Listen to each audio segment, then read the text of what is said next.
Hello बच्चों, मेरा नाम है Devashish Sharma from SV career academy and welcome to lecture number 10th on structure of atom physical chemistry class 11th। बच्चे, आज हमारा लेक्चर नंबर 10th है स्ट्रक्चर ऑफ एटम सीरीज का। इससे पहले 9 लेक्चर्स में हमने टिल हाइजेनबर्ग अनसर्टेनिटी प्रिंसिपल तक चीजें डिस्कस की थी।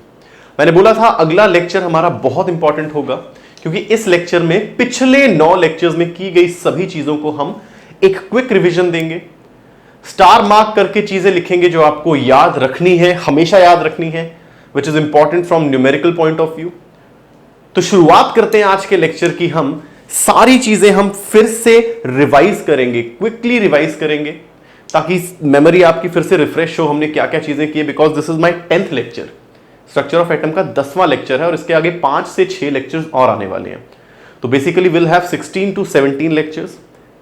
अगर मैं 45 मिनट्स का भी एक एवरेज लेक्चर लगाऊं तो यानी ऑलमोस्ट हमने इस टॉपिक पे जब ये खत्म होगा लगा लिए होंगे 16 से 17 घंटे।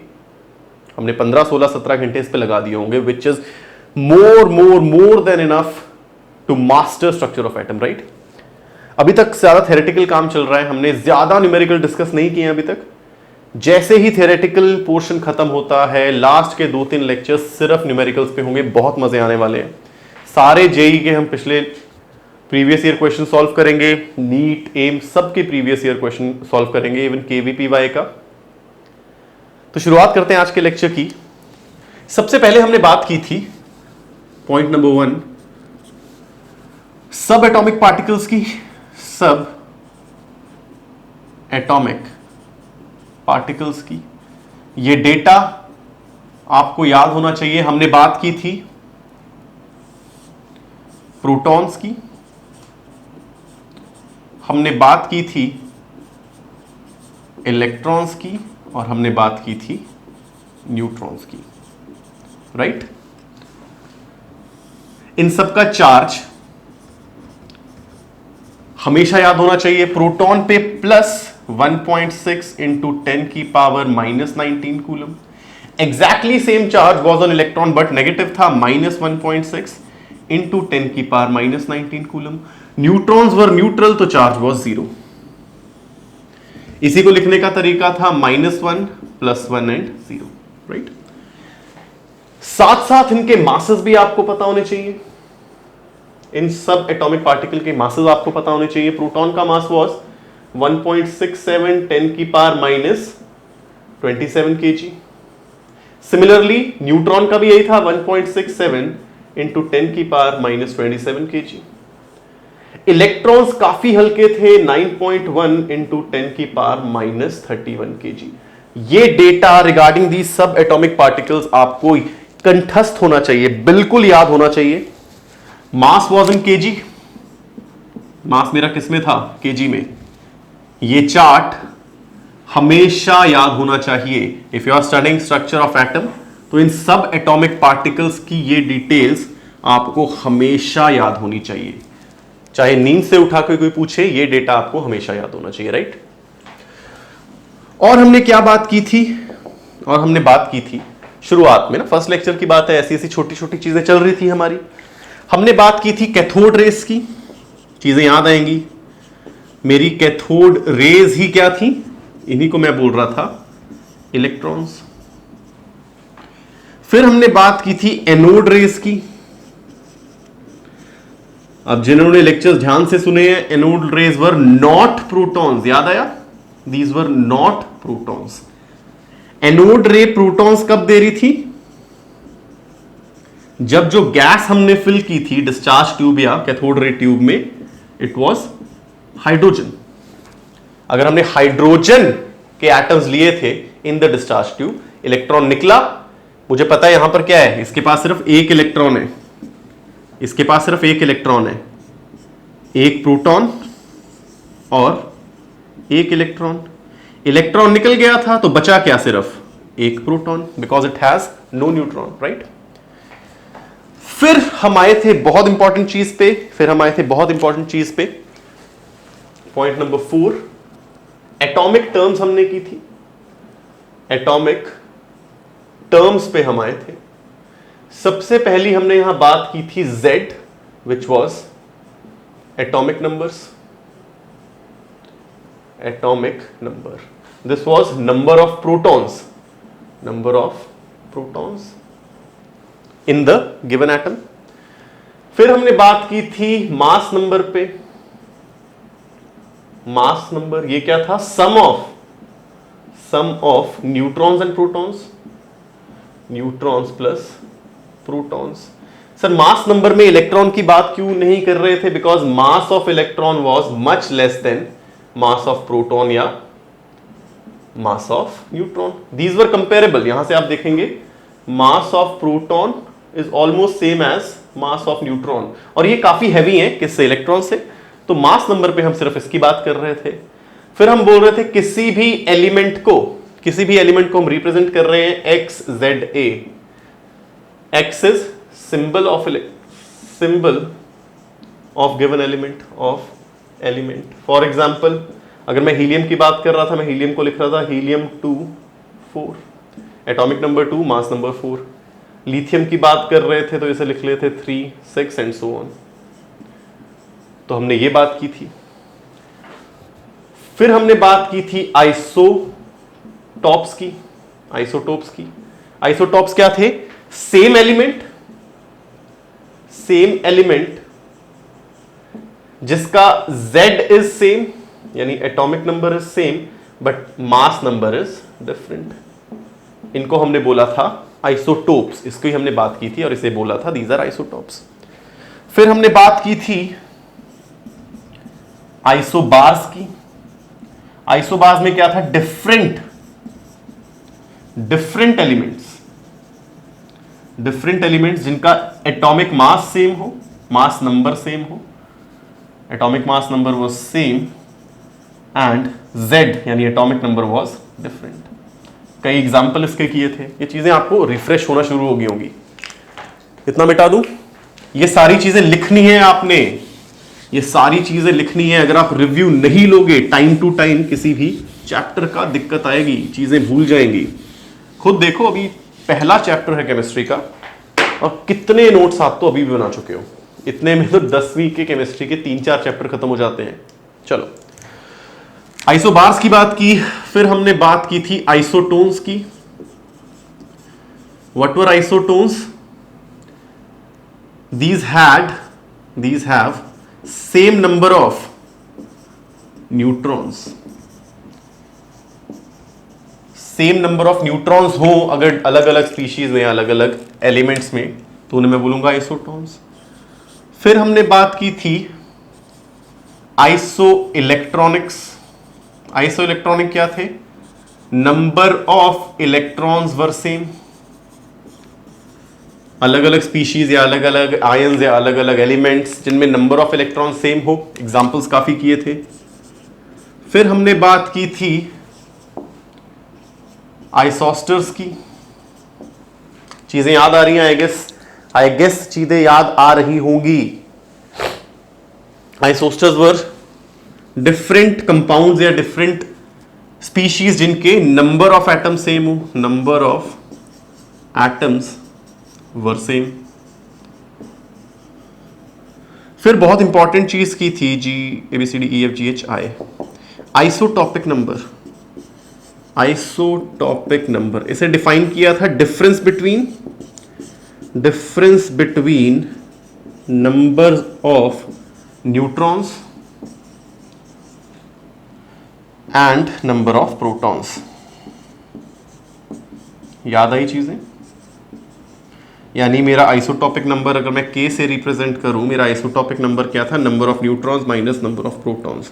अच्छा, नंबर ऑफ न्यूट्रॉन्स कैसे निकालते थे? A minus Z. याद है? Number of neutron was A minus Z और number of protons were Z. तो इसका एक फॉर्मूला था isotopic number 1 A minus 2 times Z, यानी mass number minus 2 times atomic number. यहां से मुझे मिल रहा था आइसोटॉपिक नंबर. और इसी के साथ जो लास्ट एटॉमिक टर्म हमने की थी दैट वाज आइसोडायाफेरर्स. वो स्पीशीज या वो सारी कंपाउंड्स या वो सारी चीजें आइसोडायाफेरर्स फेरर्स, दोज कंपाउंड या स्पीशीज, कुछ भी, दोज कंपाउंड्स या वो species having same isotopic number, जिनका K सेम हो, उनको मैं बोल रहा था आइसोडायाफेरर्स, राइट। तो यहां तक बात की थी हमने एटॉमिक टर्म्स की, हमने सब एटॉमिक पार्टिकल्स, उनका डेटा याद रखना है, हमने कैथोड रेज एनोड रेज के बारे में सारी इंफॉर्मेशन, जिसमें काफी एक्सपेरिमेंट्स थे, अब तो वो डिस्कस नहीं करने, वो तो आपको याद होने चाहिए। हमने बहुत सारे एक्सपेरिमेंट किए थे, मिलिकन्स ऑयल ड्रॉप एक्सपेरिमेंट किया था, जे थॉमसन में E/M रेशियो वाला एक्सपेरिमेंट किया था, तो वो चीजें हैं। कैथोड रे में कैथोड रे एक्सपेरिमेंट किया था, कैरेक्टरिस्टिक्स सारी, वो तो डिटेल की बात है। अभी हम क्या कर रहे हैं, वो चीजें जिससे आपकी मेमोरी रिफ्रेश होगी कि ये चीजें अच्छा हो चुकी हैं, धीरे धीरे चीजें याद भी आ रही होंगी। तो यहां तक था मेरा एटॉमिक टर्म्स, यहां तक हमने एटॉमिक टर्म्स कंप्लीट कर लिए थे। आगे चले देखते हैं और क्या किया था हमने। फिर हमने तरह तरह के ना मॉडल्स किए थे, अगर आपको याद हो, एटॉमिक मॉडल्स की बात की थी। एक बार देख लूं विजिबल है सारा, या चलो, हमने एटॉमिक मॉडल्स की बात की थी। शुरुआत की थी डेल्टन से, खत्म किया था बोर पे, सभी को फेल कर दिया था, सभी मॉडल्स कुछ समय बाद फेल हुए थे। तो मैं बात करता हूं मॉडल्स की, मॉडल्स ऑफ एटम की, मॉडल्स ऑफ एटम, एटम्स के अलग अलग मॉडल्स की। नंबर 1, सबसे पहले बात की थी हमने डाल्टन्स मॉडल।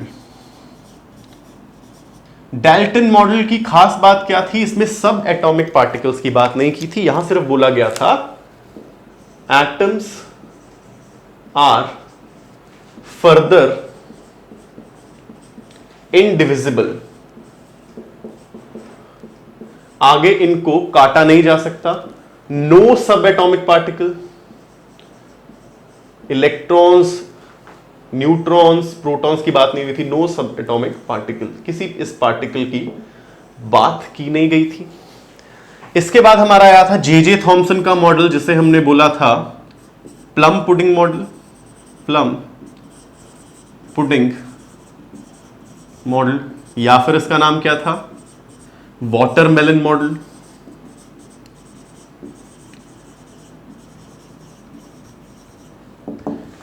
किसने दिया था ये, जे थॉमसन, जे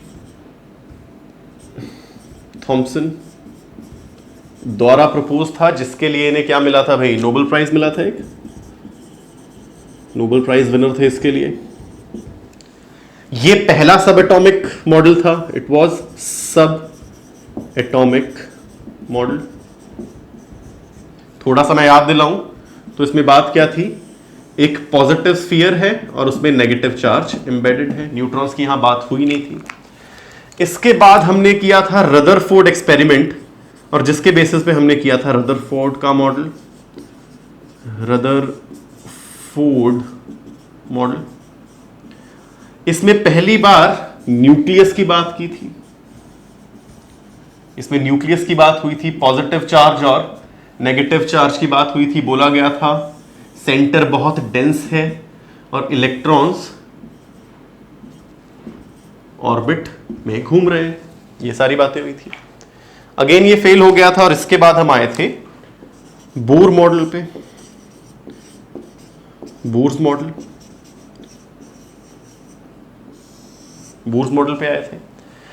था सेम बट नई चीजें आई थी। इसमें हमने कुछ कैलकुलेशंस की थी, कैलकुलेशंस की थी, जिसमें हमने रेडियस ऑफ एनएच शेल निकाला था, हमने velocity of electron in nth shell निकाली थी, और हमने टोटल एनर्जी एनएच शेल में निकाली थी।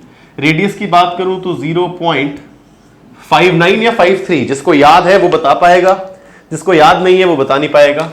0.53 n square by z Armstrong. यहां पर n हर चीज में क्या है, शेल नंबर या orbit number, this is shell number. z आपको पता है एटॉमिक नंबर। वेलोसिटी की बात करें तो 2.18 इंटू 10 की power 6 z square by n square, meter पर सेकेंड की बात की थी हमने। This was the velocity of electron in NH shell, sorry z by n, not z square by n square. और लास्ट हमने टोटल एनर्जी की बात की थी 13.6 into Z square by N square in electron volt. nth shell की energy electron की इतनी होगी। याद रखेंगे 1 इलेक्ट्रॉन वोल्ट इज 1.6 इंटू 10 की पावर माइनस 19 जूल। एनर्जी को अगर इलेक्ट्रॉन वोल्ट की जगह जूल में निकालना है तो पहले यहां निकाल लो और उससे इससे मल्टीप्लाई करके वो जूल में भी आ जाएगी, वो मेरी जूल में भी आ जाएगी। ये बातें की थी हमने रिगार्डिंग बोर मॉडल, इसे भी फेल किया था। डाल्टन मॉडल फेल कर दिया, प्लम पुडिंग जे थॉमसन का model failed, Rutherford model failed, Bohr model जो काफी प्रॉमिसिंग था, काफी ज्यादा अच्छा था, बट कुछ कारणों के कारण जो डिस्कस हो चुके हैं हमने ये फेल कर दिया था। फेल क्यों हुआ था वो हमें याद है। हाइजेनबर्ग अनसर्टेनिटी प्रिंसिपल एक खास रीजन रहा था, बिकॉज इसने पोजीशन वेलोसिटी एक साथ बता दी थी बिल्कुल एक्यूरेसी के साथ, जो कि पॉसिबल नहीं थी। तो इसी से हम आए थे डी ब्रॉगली वेवलेंथ पे, इससे हम आए थे स्पेक्ट्रम पे। याद आया, हमने एटॉमिक स्पेक्ट्रम की बात की थी, एटॉमिक स्पेक्ट्रम की बात की थी। सर इसमें बात क्या की थी? हमने बात की थी मेरा इलेक्ट्रॉन जो लोअर शेल में है, मेरा इलेक्ट्रॉन जो लोअर शेल में है उसे एनर्जी देके मैं किसी भी शेल में पहुंचा सकता हूं। जब वो वापस आएगा तो कुछ रेडिएशंस देगा और इन रेडिएशन की वेवलेंथ हम निकाल पाए थे। वो फॉर्मूला आपको याद होना चाहिए, 1 by lambda is R Z square 1 by n1 square minus 1 by n2 square. ये चीजें याद होंगी। आर यहां क्या था? रिडबर्ग कांस्टेंट, बट आपको वो याद नहीं रखना था। n1 क्या था? जहां पे वापस आ रहा है, जहां पर वापस आया इलेक्ट्रॉन। और n2 क्या था? जहां से जंप किया, जहां से जंप किया। बहुत डिटेल में इसकी बात की थी हमने। 1 बाय आर की वैल्यू आपको याद रखने को मैंने बोला था 911 आर्मस्ट्रॉन्ग। आर की नहीं, 1 बाय आर की। आपने देखा था कैलकुलेशन करते करते 1 बाय आर कैलकुलेशन में आता है, वहां से हमने 1 बाय आर की वैल्यू याद रखी थी 911 आर्मस्ट्रॉन्ग, है ना। इसके बाद हमने इसी से रिलेटेड कुछ सीरीज की थी, वो मैं आपको याद दिला दूं। स्पेक्ट्रम सीरीज, स्पेक्ट्रम में ही हमने स्पेक्ट्रम सीरीज के बारे में देखा था। वो क्या था?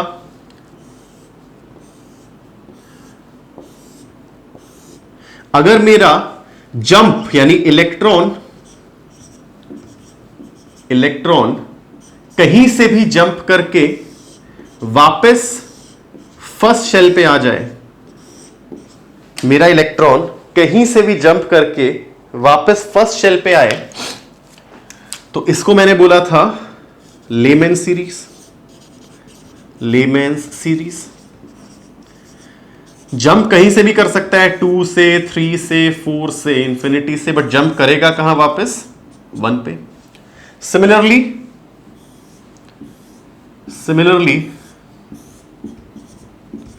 अगर वापस जंप कर रहा है 2 पे, यानी 2 से गया था ऊपर, कहीं भी ऊपर जा सकता है, और वापस जंप कर रहा है 2 पे, तो इसको नाम दिया था बैल्मर सीरीज। यानी जंप कर रहा है कहीं से भी 3, 4, 5 इंफिनिटी से, बट जंप कर कहां रहा है? सेकंड पे। इसी तरीके से बाकी सारी सीरीज थी, लेमन, बैल्मर। इसके बाद हमने की थी पैशन सीरीज में जंप कर रहा है 4, 5, 6 कहीं से भी, बट जंप कर कहां रहा है? 3 पे। ब्रैकेट की बात की थी, ब्रैकेट सीरीज की बात की थी। इसमें जंप कर रहा है 5, 6, 7 कहीं से भी, बट जंप कर रहा है एट 4th शेल। और लास्ट में किया था पी फंड सीरीज जंप कर रहा है 6, 7 और बाकी की ऊपर वाली शेल से, और वापस कहां आ रहा है? नंबर 5 पे। तो इस तरीके से हमने इन सारी सीरीज की बात की थी, डिपेंडिंग अपॉन इलेक्ट्रॉन कहां से जंप करके कहां पे आ रहा है। ये याद रखेंगे, इलेक्ट्रॉन जब भी जंप करेगा तो अपने से ऊपर वाली लेवल पे ही जाएगा। इलेक्ट्रॉन 2 पे था तो डेफिनेटली जंप करके 3, 4, 5 में जा रहे हैं, जब वापस आ रहा है तो मुझे मिल रही है बेलमर सीरीज। इलेक्ट्रॉन इनिशियली 1 पे था तो जंप करके कहां जाएगा, 2, 3, 4, 5 एंड सो ऑन। जब वापस आएगा मुझे मिलेगी Lyman series and so on. ये सारी चीजें मिली थी। इसी के साथ ये किया था, जो एनर्जी रेडिएट कर रहा है it was H C by lambda. मेरा एच क्या था, Planck's constant. This was Planck's constant, value याद इसकी आपको होनी चाहिए। Lambda was wavelength, lambda was wavelength जो इसने निकाली, और C was speed of light, speed of light. बात समझ में आई। और एक और चीज देखी थी, ये ई, यही ई, ये ई क्या था, डिफरेंस इन एनर्जी लेवल्स। अगर मेरा 1 से 2 पे जंप कर रहा है तो मेरा ई क्या था, E2 माइनस E1। ये ई क्या था, कितनी एनर्जी मैंने इसे हीट किया, तो एनर्जी इनके डिफरेंस के बराबर है तो 2 पे जाएगा, एनर्जी इनके डिफरेंस के बराबर है तो 3 पे जाएगा, एनर्जी इतने डिफरेंस के बराबर है तो 4 पे जाएगा, और जब वापस आएगा उतनी एनर्जी देगा। तो एनर्जी वाज, एग्जाम्पल के तौर पे लिखो, if electron jumps from first shell to 8th shell, तो कितनी एनर्जी देनी पड़ी, 8th शेल की एनर्जी माइनस फर्स्ट शेल की एनर्जी, राइट। ये चीजें याद होनी चाहिए। इतनी चीजें की थी हमने टिल एटॉमिक स्पेक्ट्रम। साफ साफ ये शॉर्ट नोट्स बनाते जाएंगे, बार बार इन्हें पढ़ते रहेंगे। मेमोरी रिफ्रेश रखना बहुत जरूरी है, स्पेशली इन +1 +2। सिलेबस बहुत वास्ट है, कुछ टाइम तो में लगेगा अच्छा ठीक है याद है, बट बाद में भूलेगा ही भूलेगा। There is no other alternative, right. इसके अलावा कोई और तरीका ही नहीं है। चलो आगे आते हैं। हमने बात की थी इसके बाद डी ब्रॉगली वेवलेंथ की। डी ब्रॉली बोलते हैं, ब्रोलाय बोलते हैं, ब्रॉगली बोलते हैं, वेवलेंथ। इन्होंने बोला था हर पार्टिकल जो मूव कर रहा है it will have a wave nature. Wave nature उसका होगा ही होगा। और इसकी वेवलेंथ इन्होंने दी थी h/mv। डी ब्रॉगली वेवलेंथ निकालने का ये m क्या है, mass of particle, mass, v क्या है, वेलोसिटी, जिस वेलोसिटी से चल रहा है। हर पार्टिकल जो मूव कर रहा है वो एज अ वेव एक्ट करेगा। मैं, आप, बॉल, बैट, जो चीज मूव कर रही है, कार, वेव की तरह एक्ट करेगी। बट देखा क्या था, माइक्रोस्कोपिक जो थे, माइक्रोस्कोपिक पार्टिकल्स जिनका मास बहुत कम था उनकी वेवलेंथ ज्यादा थी। मास कम वेवलेंथ ज्यादा, मास कम वेवलेंथ ज्यादा, यानी इसे ऑब्जर्व कर पा रहे थे, ये दिख रही थी। But macroscopic particle, macro is उल्टा ऑफ माइक्रो, यानी हम, तुम, बैट, बॉल, इनका मास बहुत ज्यादा था तो वेवलेंथ बहुत ही छोटी थी। दिस इज अनऑब्जर्वेबल,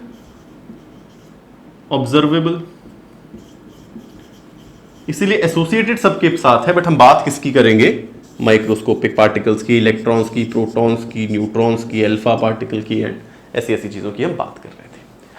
इसी के साथ जो लास्ट टॉपिक हमने किया है पिछले लेक्चर में, it was Heisenberg uncertainty principle. इन्होंने बोला था किसी भी मूविंग माइक्रोस्कोपिक पार्टिकल, किसी भी मूविंग माइक्रोस्कोपिक पार्टिकल की पोजीशन और उसका मोमेंटम साइमल्टेनियसली, यानी एक साथ, साइमल्टेनियसली यानी एक साथ, एक्यूरेसी के साथ आप मेजर नहीं कर सकते। आप उसका पोजीशन और मोमेंटम बोलूं या वेलोसिटी, क्योंकि मास तो कांस्टेंट रहने वाला है मोर और less, simultaneously with accuracy can't be measured.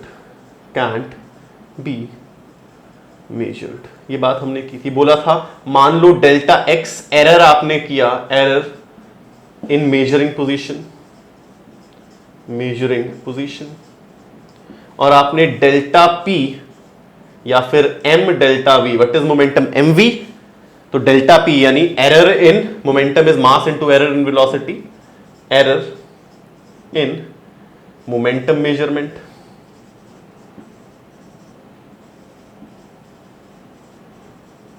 अगर आपने ये एरर किए तो बोल रहा है इन एरर का प्रोडक्ट यानी delta X into delta P at least h/4 के बराबर होगा ही होगा। ऐसा नहीं हो सकता कि इसका एरर और इसका एरर 0 है। तो यहीं से पता लगा था, मान लो आपने पोजीशन एक्यूरेटली मेजर की यानी एरर पोजीशन में 0 है, तो ये नीचे गया 0, तो मेरा मोमेंटम का एरर क्या होगा? इन्फिनिटी, यानी मोमेंटम आप मेजर ही नहीं कर पाओगे, इनफाइनाइट एरर दोगे। और अगर गलती से आपने मोमेंटम बिल्कुल सही मेजर किया यानी मोमेंटम में कोई एरर नहीं है, मोमेंटम में कोई एरर नहीं है, तो पोजीशन में महान इन्फिनिटी एरर आ जाएगा। तो साफ पता लग रहा है आप नहीं मेजर कर सकते मोमेंटम और position of a particle simultaneously with 100% accuracy, right? Error होगा एक में, एक को एक्यूरेटली किया दूसरे में एरर होगा, दूसरे को एक्यूरेटली किया दूसरे पहले में एरर होगा, एक को बिल्कुल एक्यूरेटली किया दूसरे में इनफाइनाइट एरर होगा। आपने पोजीशन देख ली वहां है तो आप उसकी वेलोसिटी पता ही नहीं कर सकते, और आपने वेलोसिटी निकाल ली तो कहां गया ये आपको पता नहीं चलेगा। इसी के बेसिस पे हमने बोर्स मॉडल फेल किया था, बिकॉज बोर ने तो पोजीशन यानी रेडियस और वेलोसिटी यानी मोमेंटम दोनों साइमल्टेनियसली बता दिए थे, इसलिए बोला था दिस इज नॉट पॉसिबल। बात समझ में आई? तो ये थी हमारी कहानी till lecture number 9। This is my lecture number 10। इसमें हमने सारी पुरानी चीजें डिस्कस की, मेमोरी आपकी हो गई होगी रिफ्रेश। अगला टॉपिक यानी लेक्चर नंबर 11 होने वाला है सबसे इंपॉर्टेंट टॉपिक एटॉमिक स्ट्रक्चर का, विच इज क्वांटम नंबर। दुनिया भर के सवाल आपको इसमें मिलेंगे, हर तरीके के एग्जाम में, हर तरीके के एग्जाम में आपको उस टॉपिक से आपको सवाल मिलेंगे। क्वांटम नंबर बेसिकली क्या है? इलेक्ट्रॉन का एड्रेस है, मेरा इलेक्ट्रॉन असल में कहां छुप के बैठा है एक एटम में, राइट?